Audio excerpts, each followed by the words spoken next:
اللہم صلی علی سیدنا و مولانا محمد وعلی آلہ وسلم۔ انسان کی شخصیت کو سمجھنے کے لیے ہمیں اس کا چہرہ، لباس، گھر بار یا الفاظ پہ دیر تک فوکس کرنے کی ضرورت نہیں ہوتی، بلکہ اصل پہچان انسان کی عادتوں میں چھپی ہوتی ہے۔ عادتیں وہ آئینہ ہوتی ہیں جو نہ صرف انسان کے اخلاق کو ظاہر کرتی ہیں بلکہ اس کی نسل، تربیت اور گھرانے کے بارے میں بھی بہت کچھ بتا دیتی ہیں۔ آج کے ویلوگ میں آپ لوگوں کو بتاؤں گی کہ کس طرح سے آپ کی عادتیں ہی آپ کی نسلوں کا پتہ دیتی ہیں، اور یہ کیوں اتنی امپورٹنٹ ہے۔ جو آنے والی نسلوں کی کامیابی یا ناکامیابی اسی کے پیچھے چھپی ہوتی ہے۔ پوائنٹ وائز ساری عادتیں میں آپ لوگوں کو بتاؤں گی جو آپ کی نسلوں تک منتقل ہوں گی۔ ویڈیو کے سبھی پوائنٹ بہت امپورٹنٹ ہے، تو آج کی ویڈیو آپ لوگوں نے پوری دیکھنی بھی ہے، سمجھنی بھی ہے اور عمل بھی کرنا ہے۔ ویڈیو سٹارٹ کرنے سے پہلے جو بھی میرے چینل پہ نئے ہیں جلدی سے میرے چینل کو سبسکرائب کر دے، لائک کر دے، شیئر کر دے، بیل آئیکن کو بھی دبا دیجیے گا تاکہ آپ کو میرا رشتہ جڑا رہے۔ آپ لوگ اپنی پرابلمس بتائیں، انشاءاللہ میں سے ویڈیو نہ کہ آپ لوگ کو موٹیویٹ کروں گی۔ السلام علیکم مائی یوٹیوب فیملی، میرے کہ آپ سب ٹھیک ٹھاک ہوں گے، بہت مزے میں ہوں گے، اللہ کا لاکھ لاکھ شکر ہے، میں بھی بالکل ٹھیک ہوں۔ یہ جو آپ کی روزمرہ کی زندگی کی جو عادتیں ہوتی ہیں نا، ہیبٹس ہوتی ہیں، یہ آپ کی وراثت کی طرح چلتی ہیں، آپ کے بچوں کے اندر بھی یہ منتقل ہوتی ہیں۔ لیکن جو چیزیں ہم لوگ روزمرہ کی زندگی میں کر رہے ہوتے ہیں نا، وہی چیزیں ہمارے بچوں کے اندر بھی آتی کہ بچے ہمیں اسی طریقے سے نوٹ کر رہے ہوتے ہیں کہ ہمارے ماں باپ کیا کر رہے ہیں۔ دیکھیں بچے جو ہے نا وہ ماں باپ سے ہی سیکھتے ہیں ہر طریقے کی چیز۔ تو نمبر 1 ہے صفائی ستھرائی کی عادت۔ جس گھر میں صفائی ستھرائی کی عادت ہوتی ہے وہاں کی اگلی نسل اسی ماحول میں پلتی ہے۔ کہتے ہیں نا کہ اگر کسی عورت کا سلیقہ مند دیکھنا ہو نا، کسی لڑکی کی سلیقہ مندی دیکھنی ہو نا، تو اس کی ماں کو دیکھ لو، کیونکہ جو ماں کی پرچھائی ہوتی ہے نا وہی بیٹی میں اندر ہوتی ہے۔ جو بیٹی ہوتی ہے نا وہ ماں کی پرچھائی ہوتی ہے۔ تو ہمیشہ یہ کہا جاتا ہے کہ جیسی عورت ہوگی نا پھر وہی اپنی بیٹی کو بھی وہی چیزیں سکھائے گی۔ کیونکہ دیکھیں عادتیں جو ہے نا وہ سکھائی نہیں جاتی، وہ صرف دیکھ دیکھ کے ہی انسان کو دوسرے انسان کے اندر آتی ہیں۔ جب بچے اپنے ماں باپ کو دیکھتے ہیں یا اپنی ماں کی طور طریقے دیکھتے ہیں نا، تو اسی سے وہ سیکھتے ہیں کہ جو ہماری ماں کر رہی ہے پھر وہی صحیح ہے، اور پھر اسی طریقے سے اسی ماحول میں وہ پلے بڑے ہوتے ہیں، تو پھر وہ نسل تک ان کے بچپن سے نا ان کے اندر ایبزارب ہوتا ہے، پھر وہ آگے جا کے اسی چیز کو کرتے ہیں جو وہ اپنے گھر سے سیکھ کے آئے ہوتے ہیں۔ یا آپ عورت کا بھی بول سکتے ہیں، آپ جینٹس کا بھی بول سکتے ہیں کہ وہ سب کچھ اپنے ماں باپ سے ہی سیکھتے ہیں بچے۔ کہیں خاندان اور کہیں گھروں میں آپ نے دیکھا ہوگا جہاں ماں باپ ایک دوسرے کو گالیاں دیتے ہیں تو بچے بھی اپنے آپس میں گالیاں دے رہے ہوتے ہیں، آپس میں بہن بھائی گالیاں دے رہے ہوتے ہیں۔ یا اگر آپ نے اپنے ماں باپ سے گالیاں سنی ہوتی ہیں تو پھر آپ آگے اپنے بچوں کو بھی گالیاں دیتے ہیں۔ اور اگر آپ کے گھر میں بات بات پہ جھوٹ بولنے کا رواج ہے تو یہ عادت بچوں کے اندر بھی آتی ہے اور آہستہ آہستہ پوری نسل میں منتقل ہوتی ہے۔ ہم لوگ سمجھتے ہیں نا کہ ہم لوگ تو اپنے گھروں پہ آنچ نہیں آنے دیتے، ہم لوگ کہتے ہیں باہر سے سیکھ کر آیا یا وہاں سے سیکھ کے آیا ہے۔ اصل بات یہ ہوتی ہے کہ وہ بچے جو ہے نا صرف اپنے گھر کے ماحول سے ہی سیکھتے ہیں، اپنے گھر سے ہی یہ سب چیزیں سیکھی جاتی ہیں۔ جب بچیاں دیکھتی ہیں کہ ان کی ماں نے شروع سے گھر صاف ستھرا رکھا ہوا ہوتا ہے تو وہی عادت نا ان بچوں کے اندر بھی ہوتی ہے۔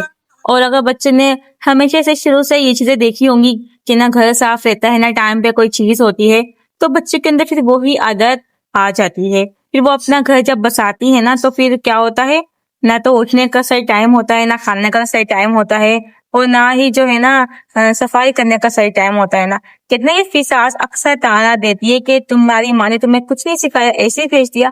اصل بات یہ ہوتی ہے کہ ماں کا سکھایا ہوا بچے کے آگے نہیں آ رہا ہوتا ہے، ماں نے جو گھر میں کیا ہوتا ہے وہ بچے کے آگے آ رہا ہوتا ہے۔ اور یہاں پر یہ بات نا میں صرف ایک لیڈیز کے لیے نہیں بول رہی ہوں، یہاں پہ میں جینٹس کی بات بھی کروں گی، وہ بھی اپنے گھروں سے ہی سیکھتے ہیں۔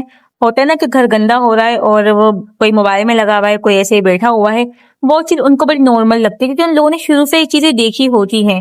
لیکن جہاں پر ایسے گھر آنے سے بات ہو رہی ہے کہ جہاں ہر ایک چیز پرفیکٹ ہوتی ہے تو بچوں کے اندر بھی وہی چیز ہوتی ہے کہ اپنی جگہ پہ ہر ایک چیز رکھنی ہے اور گھر کو گندا نہیں رکھنا ہے، اگر کچھ کھانا بھی ہے تو ڈسٹبن میں جا کے پھینکنا ہے۔ یہ ساری چیزیں جو ہے نا بچپن سے ہی سکھائی جاتی ہیں، بچپن سے ہی سیکھی جاتی ہیں۔ لیکن جہاں بچے نے کھایا پیا کمرے میں ہی پھینک دیا، نہ ماں کچھ کہہ رہے نہ باپ کچھ کہہ رہا ہے، تو بچے کو لگے گا یہ چیز غلط نہیں ہے، یہ چیز نارمل ہے، تو پھر وہی اس کی عادت نہ بڑے ہو کے بھی اس کے اندر وہی عادت پڑی رہے گی کہ نہ اس نے کبھی بھی کوئی چیز اپنی جگہ پہ نہیں رکھنی ہے، اور جو ہر ایک چیز اسے زمین پہ ادھر ادھر پھینکنی ہے، کچرا کرنا ہے گھر میں، وہ سب اس کو نارمل لگے گا۔ بڑے ہو کے پھر یہی بات آتی ہے نا کہ ماں باپ نے کچھ نہیں سکھایا، ماں باپ نے بچوں کی تربیت صحیح نہیں کری۔ پوائنٹ نمبر 2 ہے گھرانے کی پہچان۔ جب ہم کسی خواتین یا کسی بھی شخص کو دیکھتے ہیں تو دیکھتے ہیں اس کا بولنے کا انداز، اس کا کھانے کا طریقہ، بڑوں سے پیش آنے کا طریقہ، سب کچھ اس بات کی گواہی دیتا ہے یہ کس خاندان یا کس گھرانے سے تعلق رکھتی ہے۔ اگر کسی خاندان میں بڑوں کی عزت کی روایت ہے تو بچے بھی یہی چیز اپنائیں گے۔ اگر جن لوگوں میں جھوٹ، لاپرواہی، دھوکے بازی عام ہے تو نئی نسل بھی اسی چیز کو دیکھ کے سیکھتی ہے۔ اور یہ سب کچھ کہنے کی حد تک نہیں ہے، یہ واقعی میں ہماری سوسائٹی میں ہوتا ہے۔ پوائنٹ نمبر 3 ہے اچھائی اور برائی کی جڑ۔ ہر انسان یہ نہیں سوچتا کہ اس کی جو عادتیں ہوتی ہیں وہ آنے والی نسل پہ کیا اثر ڈالتی ہیں۔ ہر کوئی اپنی عادتوں کے ساتھ یہ زندگی جینے میں مصروف ہے، اور نہ ہی کوئی یہ سوچتا ہے کہ اگر ہمارے اندر بری عادتیں ہیں تو ہم اسے چینج کر لیں تاکہ ہماری دیکھا دیکھی بچے اس چیز کو نہ سیکھیں۔ جیسے ایسی عادتیں صدقہ دینا، نماز پڑھنا، قرآن پاک پڑھنا، سچ بولنا، انصاف کرنا، لوگوں میں لڑائی نہ پھیلانا۔ یہ صرف ایک انسان کی زندگی نہیں بدلتی بلکہ نسلوں کو سنوار دیتی ہے۔ جیسے نشہ کرنا، فضول خرچی کرنا، لوگوں میں لڑائیاں کروانا، چغل خوری کرنا، چوری کرنا، جبکہ برے رویے، دوسروں کو کمتر سمجھنا، کوئی ڈھنگ کا کام نہیں کرنا، یہ چیزیں نسلوں کو برباد کر دیتی۔ پوائنٹ نمبر 4، معاشرے پہ اثرات۔ نسلوں کی پہچان صرف خاندان تک محدود نہیں رہتی بلکہ پورے معاشرے پہ اثر ڈالتی ہے۔ ایک محلہ جہاں صفائی پسند ہے، دوسروں کے ساتھ تعاون کرتے ہیں، وہاں آنے والی نسلیں بھی ترقی کرتی ہیں۔ لیکن اگر محلہ گالی گلوچ، لڑائی جھگڑوں والا ہے تو پھر انسان بالکل ویسا ہی بن جاتا ہے۔ بہت سی جگہوں پہ میں نے ایسا بھی دیکھا ہوتا ہے کہ اگر انسان بالکل تہذیب والا ہوتا ہے اور بڑے اچھے اخلاق والا ہوتا ہے، وہ ایسے محلے میں جاتا ہے جہاں سارے گالی گلوچ والے رہتے ہیں تو وہ کہیں نہ ان کے رنگ میں رنگ جاتا ہے۔ کچھ دنوں بعد ان سے ملو گے، ان کے بچوں سے ملو گے، ان کے اندر بھی وہی رویہ اختیار ہو جائے گا، ان کے بات کرنے کا انداز بھی بالکل ویسا ہو جائے گا۔ پوائنٹ نمبر 5، عادات اور تعلیم کا فرق۔ یاد رکھے، تعلیم اور ڈگریاں عادتوں کا نعم البدل نہیں ہے۔ دنیا میں ہزاروں لوگ پڑھے لکھے ہیں لیکن ان کی عادات نے ہی ان کو عزت والا یا ذلیل بنایا ہے۔ ایک بدتمیز، وعدہ خلاف پڑھا لکھا اس شخص کے مقابلے میں کچھ بھی نہیں ہے جس کی عادتیں اس سے بالکل الگ ہیں، جس کے پاس علم کم لیکن عادات اعلیٰ۔ اب بات کرتے ہیں نمبر 6، نسلوں کے امتحان کی کسوٹی۔ نسلوں کی پہچان صرف مشکل وقت میں سامنے آتی ہے۔ یہی ایسا وقت ہوتا ہے کہ دوسروں کے نسلوں کا بتا دیتا ہے کہ مشکل وقت میں کون ساتھ دیتا ہے، وہ ساتھ دیتا ہے یا ظلم کرتا ہے۔ پوائنٹ نمبر 7، اپنی نسلوں کو اچھی عادتیں دینے کا طریقہ۔ سب سے پہلے خود عمل کریں۔ بچے سنتے کم اور دیکھتے زیادہ ہیں۔ کچھ چیزیں ایسی ہوتی ہیں ہم لوگ بچوں کو سمجھانے میں لگ جاتے ہیں لیکن بچوں کو سمجھ میں نہیں آتا، لیکن بچے وہی دیکھتے ہیں جو ہم لوگ کر رہے ہوتے ہیں، اسی سے بچے سیکھ جاتے ہیں۔ گھر میں صاف ستھری زبان استعمال کریں، بڑوں کا ادب علمی طور پہ دکھائیں، جھوٹ، گالی اور دھوکے سے ہمیشہ بچوں کو دور رکھیں۔ چھوٹی چھوٹی سی عادتیں سکھائیں، جیسے سلام کرنا، وقت پہ سونا، شکریہ بولنا، نسلوں کو کامیاب بناتا ہے۔ ہمیشہ چھوٹی چھوٹی سے کام کیا کریں، جیسے کہ تھوڑے تھوڑے کام میں بچوں کو لگا دینا یا پھر بچوں کو تمیز سکھا دینا۔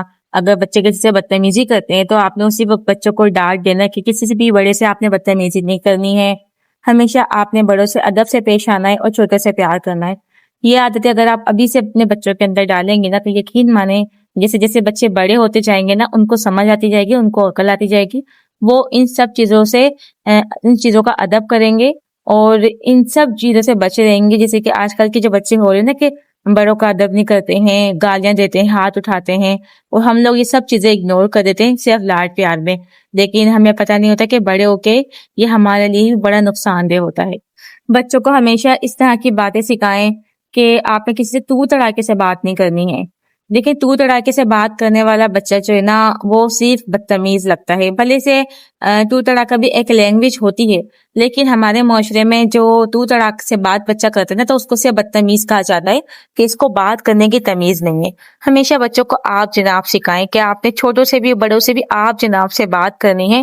لیکن مانے جو بچے آپ جناب سے بات کرتے ہیں نا تو وہ بھلے سے اسکول بھی نہ جاتے ہوں لیکن لگتا ہے ایسا کہ ماں نے بڑی اچھی تربیت کر رہی ہے، ماں نے بڑی اچھی اس کو نا تربیت دے رہی ہے کہ یہ بچہ جو ہے نا ابھی سے آپ جناب سے بات کرتا ہے، ابھی سے اس کو سلام کرنے کی عادت ہے۔ تو 4 لوگوں میں نا بچے کی بھی تعریف ہوتی ہے اور ماں باپ کی سلیقے مند اور ماں باپ کے میچیور پن اور ماں باپ کی تربیت کی بھی تعریف ہوتی ہے۔ زبان چلانا ہوتا ہے نا، بچے اکثر بڑوں سے زبان چلاتے ہیں اور ہم لوگ بھی اکثر ایسا کرتے ہیں کہ ہم لوگ بھی بچے سے بڑوں سے زبان چلاتے ہیں۔ میاں بیوی جب آپس میں بہت زیادہ لڑ رہے ہوتے ہیں، بچے وہ دیکھ رہے ہوتے ہیں، ہم اپنے بڑوں سے بدتمیزی کر رہے ہوتے ہیں, الٹے الٹے جواب دے رہے ہوتے ہیں. یہ سب چیزیں بچے نوٹ کرتے ہیں. پھر ہوتا کیا ہے, بچے پھر یہی چیز ہمارے اوپر ٹرائی کرتے ہیں, پھر وہ اسی طریقے سے ہمیں ہینڈل کرتے ہیں, کیونکہ بچوں کو پتہ چل جاتا ہے کہ نا کس طرح سے نا بات کرنی ہے, کس طرح سے جو ہے نا ہمیں عزت دینی ہے لوگوں کو, کہ ہمارے ماں باپ نے تو کبھی بھی اس انسان کو عزت نہیں دی, پھر اس طریقے سے نا وہ اس بچے جو اس انسان کی بھی عزت نہیں کر رہا ہوتا جس کی آپ عزت نہیں کر رہے ہوتے. اپنا کھانا وانا کھا کر ہمیشہ آپ نے بچوں کو یہی گائیڈ کرنا ہے کہ آپ نے کچن میں جا کر برتن رکھنے ہیں. آپ یقین مانیں یہ چیز آپ خود بھی اکثر کرتی ہوں گی, لیکن ہمیں یہ چیزیں نا بچوں کو ہمیشہ سکھانی چاہیے, کیونکہ دیکھیں ایسا ہوتا نا کہ بچے نے کھانا کھایا اور وہیں چھوڑ دیا, کون اٹھائے گا؟ ماں اٹھائے گی, ماں اٹھا کے یہ اٹھا کے رکھے گی, بچوں کو وہی عادت پڑی ہوتی ہے. میں نے تو یہاں تک بھی دیکھا کہ اچھے خاصے بچے بڑے ہو جاتے ہیں لیکن وہ اپنے ماں کے ہاتھ سے کھانا کھاتے ہیں. یہ چیز بالکل بھی اچھی نہیں ہے, یہ آپ کے بچوں کا فیوچر بھی برباد کر رہی ہوتی ہے, آگے بچے کی نسلیں بھی تباہ کر رہی ہوتی ہے. جب بچے کو آپ نے مما بوائے یا مما گرل بنا کے رکھیں گے تو وہ کبھی بھی انڈیپینڈنٹ نہیں بن سکتے, وہ کبھی بھی خود مختار نہیں ہو سکتے, وہ کبھی بھی اپنا فیصلہ خود نہیں لے سکتے. ہمیشہ وہ آپ کے اوپر رہیں گے, وہ آپ کو ساتھ لے کے چلیں گے. لیکن آج کے دور میں نا ایک بچے کو یا ایک انسان کو نا ہمیشہ انڈیپینڈنٹ ہونا بہت ضروری ہے. تو بس یہ تھی ہماری آج کی ویڈیو. امید ہے کہ آج کی ویڈیو آپ لوگوں کو پسند آئی. اگر آج کی ویڈیو سے آپ لوگوں کو کچھ بھی سیکھنے کا موقع ملا نا تو میرے چینل کو سبسکرائب کرنا نہ بھولنا. ملتے ہیں نیکسٹ ویڈیو کے ساتھ. اپنا بہت زیادہ خیال رکھنا, دعا میں یاد رکھنا. اللہ حافظ.